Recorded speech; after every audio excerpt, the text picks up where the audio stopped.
Super முஸ்லிம் சேனலுடைய பேச்சாளராக சகோதரர் முஸ்தபா இன்னைக்கு தமிழ் உலகத்தில் ஆங்கிலத்திலிருந்து மொழிபெயர்க்கப்பட்ட இணையத்தினூடாக மெல்ல வளர்ந்து வரும் வழிகேட்டு கொள்கையை இவர் பேசிகிட்டு இருக்கிறாரு.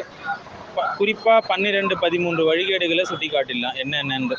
இவங்க ஈமானுக்கு வேட்டு வைக்கக்கூடிய பல அம்சங்களை பிரகடனப்படுத்தி வராங்க. முதலாவது அஹ்லுசுன்னா வல் ஜமா என்போர் பற்றி தவறான விளக்கம்.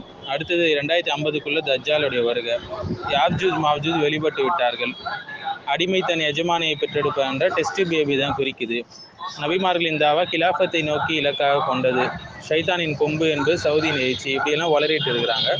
கியாம நாள் பற்றிய முன்னறிவிப்புகளை நிதர்சனத்தை வைத்தே நாம் அணுக வேண்டும். மார்க்கத்தை ஆய்வு செய்ய மௌலவியாக தேவையில்லை, இப்படிலாம் சொல்கிறார் அவர். சூரியன் மேற்கில் உதிர்த்திச்சு, தௌபாக்கு இனி இடம் கிடையாது. அதிசய பிராணி என்பது இஸ்ரேலுடைய ஆட்சி, நபி அவர்கள் வந்தது கிலாஃபத்தை நிலைநாட்ட, அடுத்து முற்படுத்த வேண்டியது அக்கீதா தான் தவிர ஆட்சி கிடையாது. அப்புறம் சவுதியை சலப்புகள் கண்மூடித்தனமாக ஆதரிக்கிறார்கள். இப்படியெல்லாம்.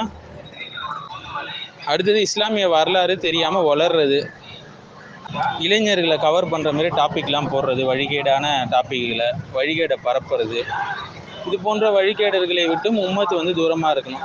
அப்பாவி இளைஞர்கள் இவர் பேச்சு நல்லா இருக்கேன்னு சொல்லி இவர் பின்னாடி போகிறாங்க. எல்லாம் பாதுகாக்கணும். இளைஞர்களுக்கு மார்க்க கல்வி சரியான முறையில் கற்றுக் கொடுக்க வேண்டும். இந்த வழிகேடனை விட்டு அல்லாஹ் எல்லாரையும் பாதுகாப்பானாக. இன்னும் சொல்லணும்னா நிறைய வழிகேடுகள் உள்ளன.